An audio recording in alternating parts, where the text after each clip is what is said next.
Olá pessoal, tudo bem? Nós vamos iniciar agora a terceira e última aula do curso de Ética e Cidadania. E hoje a gente vai falar um pouco sobre a ética profissional na segurança do trabalho. Na primeira aula, vocês se recordam que nós falamos de ética e moral, fizemos aquelas distinções daqueles conceitos, a diferença entre ética e moral, e como a ética ela permeia a nossa vida em sociedade, né? Esse assunto foi desenvolvido também no âmbito da segurança do trabalho e do desenvolvimento profissional na segunda unidade. E nessa unidade nós vamos falar um pouco também sobre a ética, o código de ética do técnico em segurança do trabalho, a gestão da reputação e outros assuntos relacionados a esse tema, né? Bom, o que vem a ser a ética profissional? A ética profissional é aquele conjunto de regras, né, aquele conjunto de condutas que devem ser observadas pelo profissional dentro da sua área de trabalho, dentro do seu campo de trabalho, né? Vocês sabem que a profissão é o exercício habitual de uma tarefa, né, a serviço de outras pessoas, e no exercício dessas tarefas as pessoas, obviamente, têm que observar determinadas regras de conduta, né? E essas regras, elas são estabelecidas pela ética profissional, né? Então, a ética profissional é a conduta profissional condizente com a moral e com a regulação feita pela lei. Vejo que na ética profissional nós temos os valores e regras morais que se estabelece dentro do campo de atuação do profissional, e temos também as normas previstas em lei, quer dizer, as normas estabelecidas pelo Estado, que devem também ser observadas por aquele profissional. Então, toda profissão ela tem normas estabelecidas pelo direito, né, pelo país, e essas normas, essas leis também têm que ser observadas. Isso integra também a ética profissional. São princípios que regem a ética profissional, são os 3 princípios mais importantes. O princípio do zelo, quer dizer, o profissional ele tem que zelar por aquela atividade ou pelo conjunto de bens e interesses que estão sob sua responsabilidade. Se ele atua em determinada empresa, ele tem que ter um zelo pelo patrimônio da empresa, ele tem que ter um zelo pela atividade desenvolvida pela empresa. Então é importante que haja essa lealdade entre o profissional e a entidade, a instituição, a empresa para a qual ele presta o serviço, né? Existe o dever de honestidade, né? O dever de probidade, o dever de agir de forma honesta dentro da empresa, não só internamente, como também em relação às outras pessoas que se relacionam com aquela empresa, com aquela instituição. E por fim tem um dever de competência. O profissional, além de ter o zelo e a honestidade, ele tem que trabalhar de forma eficiente, ele tem que prestar bem o seu serviço, né? De nada adianta você ter um profissional honesto se ele não desenvolve um trabalho que tenha um resultado proveitoso para o cliente, para a instituição, para a entidade. Então é preciso que ele esteja sempre se reciclando, ele esteja sempre antenado com as novidades, com as novas tecnologias, para que ele possa prestar o seu serviço de forma eficiente, né? E existe uma virtude também que deve ser observada pelo profissional dentro da ética profissional, né? É o absoluto respeito pela dignidade humana. Isso é uma virtude que o profissional tem que alimentar, é uma virtude que ele tem que desenvolver no seu dia a dia, que é o respeito ao próximo, né? É o respeito à diferença, é o respeito à individualidade das pessoas, evitar constrangimentos indevidos, preconceitos, que são muito comuns no relacionamento entre as pessoas. Isso tudo tem que ser evitado, de modo que o profissional ele tem que ter em mente que as pessoas têm que ser tratadas de forma digna. Então, a dignidade é um valor importante e deve ser preservada aqui no âmbito da ética profissional, né? Para isso é que existem os chamados códigos de ética profissional. Quer dizer, toda e qualquer atividade ela vai ter um código de ética, e esse código de ética ele vai ser trabalhado, obviamente, de acordo com as especificidades, né, daquele campo profissional. Então, cada empresa, cada entidade, cada ramo de trabalho, ele vai ter a sua especificidade, vai necessitar de um código de ética próprio, né? Esse código de ética ele vai estabelecer o conjunto de normas, procedimentos específicos, né, relacionados a cada setor ou atividade profissional. Então, os médicos eles têm lá o seu código de ética, os professores têm o seu código de ética, os advogados têm o seu código de ética, os técnicos em segurança do trabalho também têm o seu código de ética específico, né, que tem uma relação com a sua atividade profissional, né? O Código de Ética, segundo patrões Pena e Castro, ele representa a oportunidade de a empresa manifestar os valores básicos que pautam sua conduta no mundo dos negócios e na relação com a sociedade. Então vejam que o Código de Ética ele representa os valores daquela empresa, conjunto de valores estabelecidos por aquela organização. Mas como é que se elabora um código profissional? Isso pode ser uma atividade afeta o campo profissional do técnico de segurança do trabalho. Então ele tem que saber quais são as diversas fases pelas quais passam a elaboração de um código de ética, né? Primeira coisa, estabelecer um conjunto de reuniões de trabalho, né, geralmente sob a forma de oficinas, com os diversos setores daquela empresa. Você vai conversar com os empregados, você vai conversar com os dirigentes, com as pessoas que participam do dia a dia daquela empresa para verificar quais são os valores, né, que devem nortear a atuação daquela empresa, né? Então é importante selecionar representantes de todas as áreas, você não pode pegar só de uma área específica, né? Você tem que pegar representantes de todas as áreas para que se possa ter uma visão global realmente do funcionamento daquela instituição, daquela entidade ou daquela empresa, né? É importante que se explique também para essas pessoas qual é o objetivo dessas reuniões, né? Para que servem essas reuniões? Por que é importante ter um código de ética dentro daquela empresa, né? Em seguida, é importante fazer uma reflexão, uma discussão, um debate sobre o entendimento dessas pessoas, desses vários profissionais, sobre ética, sobre moral, sobre cidadania, sobre valores, dentre outras coisas que de alguma forma afetam o dia a dia dessa empresa. Por isso que é importante vocês compreender e aprender esse conteúdo da disciplina Ética e Cidadania, porque eventualmente na elaboração desse código de ética vocês vão precisar utilizar esses conceitos, vocês vão precisar explicar para as pessoas exatamente para que serve um código de ética, né?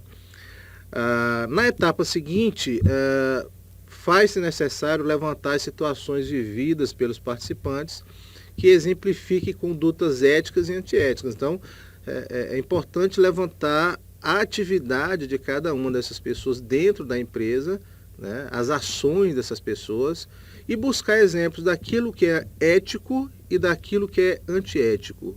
Que condutas são éticas e que condutas são antiéticas, né? Então, isso é fundamental para que se possa depois estabelecer o código de ética da empresa, né? Quer dizer, você tratar um cliente com grosseria, de forma deselegante, de forma mal educada, isso é ético ou não, né? Então, é importante ter esse levantamento das situações vividas no âmbito da empresa para que se possa efetivamente, no plano concreto, separar aquilo que é importante, aquilo que é interessante, aquilo que é ético e que deve ser buscado pelo profissional, daquilo que deve ser evitado por ele, né? E aí, a partir disso aí, impõe-se a necessidade de discutir as normas para o convívio harmonioso e produtivo, ou seja, que normas nós vamos utilizar aqui no âmbito da nossa empresa para coibir essas condutas antiéticas, né? Para coibir essas condutas imorais. Então, aí começa essa discussão para definição de regras, né? Então, vejam que a prática ela é fundamental para que se depois possa definir essas regras, né?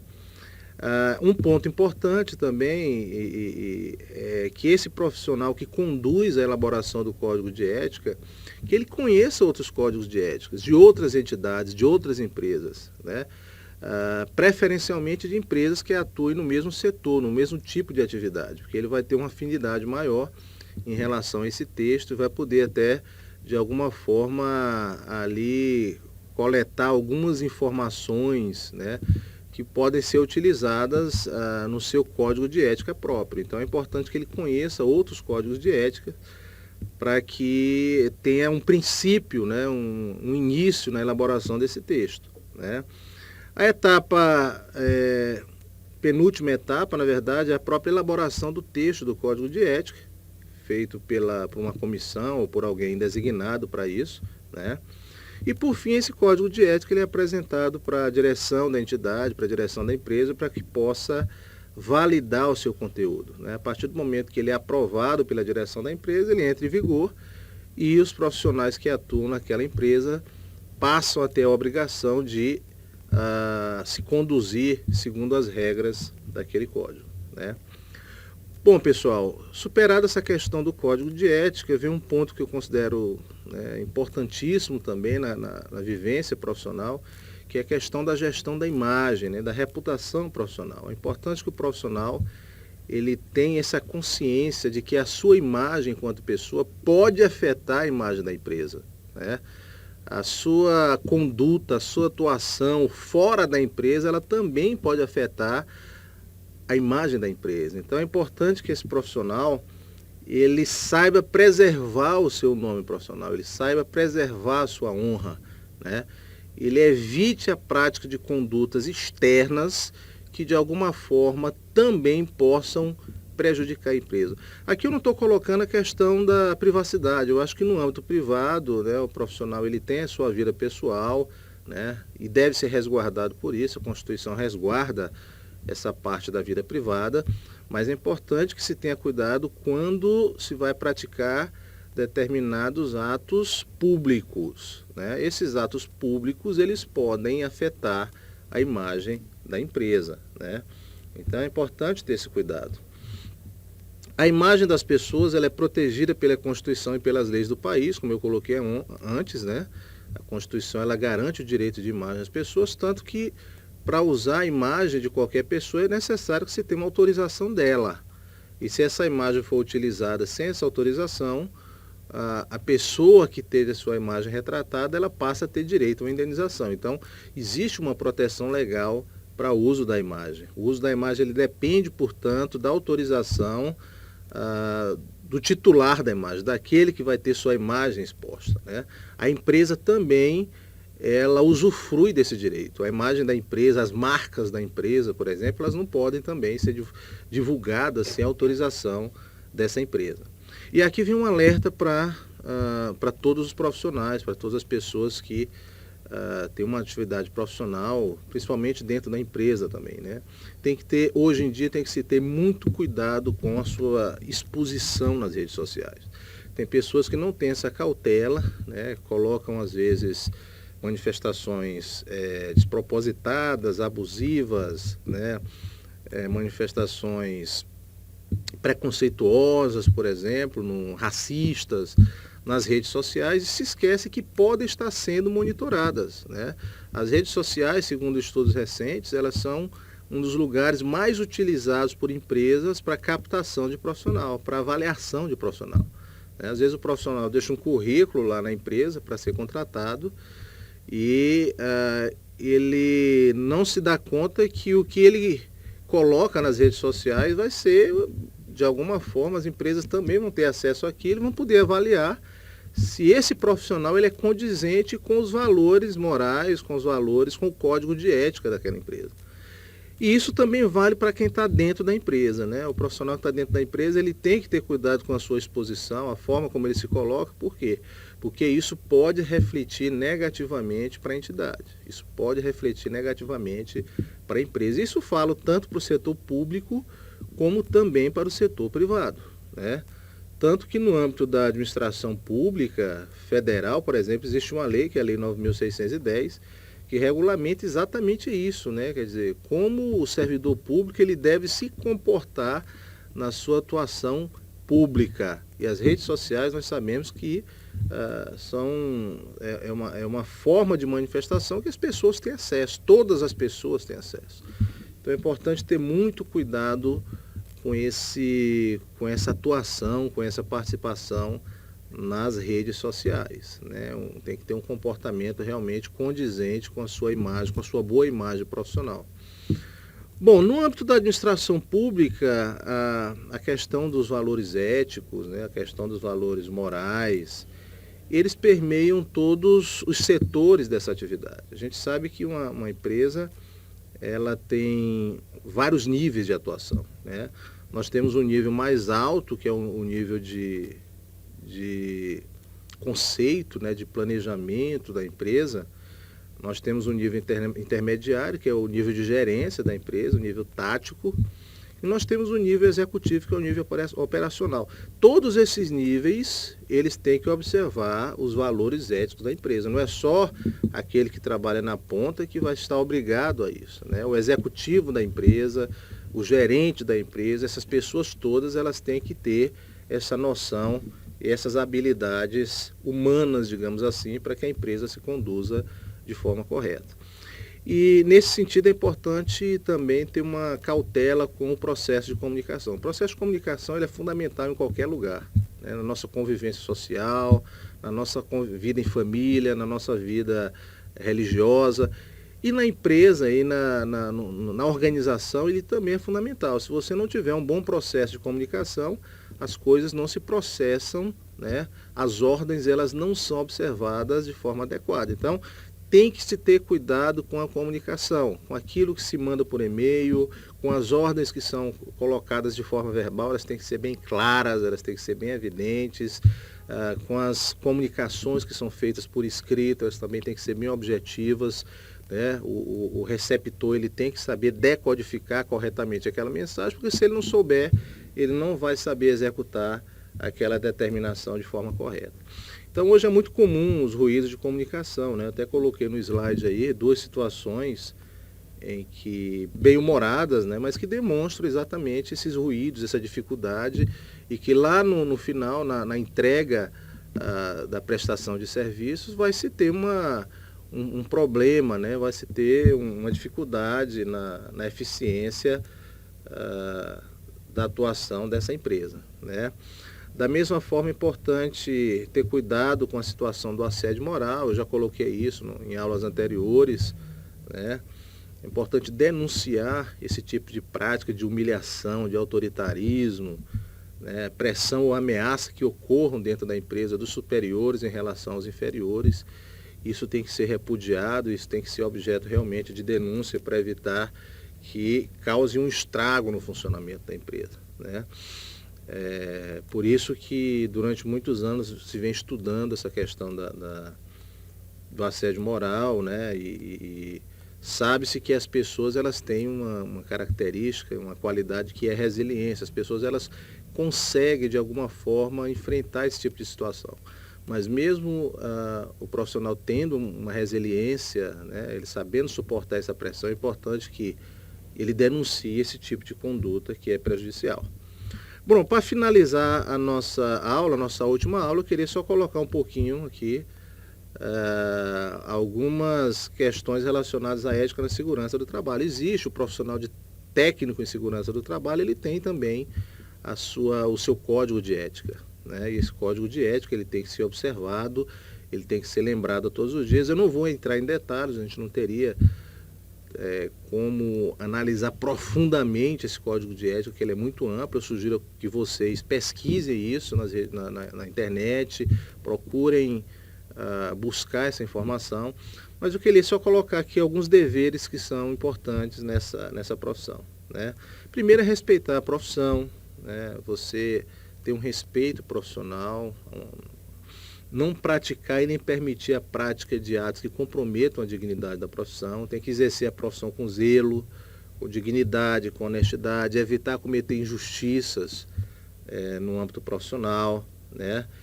Ter cuidado no exercício profissional, nas análises, nas manifestações, nas opiniões que o profissional vai emitir na sua atividade, né? Ter interesse pelo bem público, ver qual é a finalidade, o interesse público que deve ser respeitado no âmbito profissional, contribuir com a atividade profissional, com seus conhecimentos, com a sua capacidade, com a sua experiência. o objetivo sempre é melhor servir a comunidade, né? Evitar se expressar publicamente sobre ações de natureza técnica sem estar devidamente capacitado. Então, se você não conhece bem aquele assunto, tem que ter cuidado ao tratar disso aí, porque pode depor contra as suas qualificações profissionais, né? Ou seja, o profissional ele tem que buscar sempre uma atualização, quer dizer, uma atualização constante sobre a sua área profissional, principalmente na segurança do trabalho, porque as regras elas se modificam muito rapidamente. Periodicamente surge um conjunto novo de regras e o profissional ele tem que estar sempre preparado para compreender isso. Então, existe uma série de outros deveres, obrigações, e funções estabelecidas no Código de Ética do Profissional da Segurança do Trabalho, que eu recomendo que vocês pesquisem, analisem com profundidade esse código, para que possam melhor compreender a sua função, né? E quais são as regras que vocês devem observar. Então é isso, pessoal. Nós vamos concluir aqui nossa última aula, nossa última videoaula. Eu agradeço a vocês pela atenção e estou aguardando vocês lá nos chats, nos fóruns, para que a gente possa discutir e aprofundar melhor essa matéria. Muito obrigado.